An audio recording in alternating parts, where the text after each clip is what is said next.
You orang kalau nak refinance kereta nak pakai duit, okey, untuk business, untuk anak belajar, untuk renovation, untuk rolling, nak refinance kereta okey, saya sini boleh tolong. Kita bukan along kita tolongnya masa loan bank atau kredit. Bank boleh up to 15 tahun.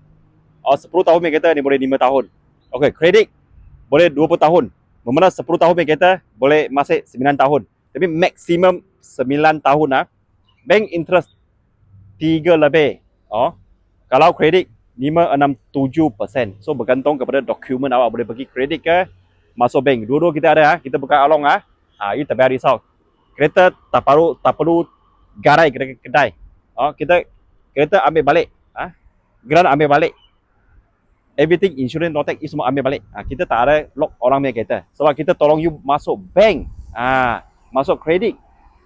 So mengenai refinance pasal market value kereta awak boleh dapat berapa tangan, berapa interest, berapa tahun boleh pinjam, installment berapa, you layak tak layak, you nak tanya apa-apa, you boleh PM saya. Kita free of charge kasih you tanya, consult.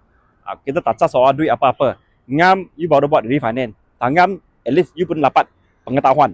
Apa-apa Innocent Auto, saya Mahat boleh tolong you orang. Citan.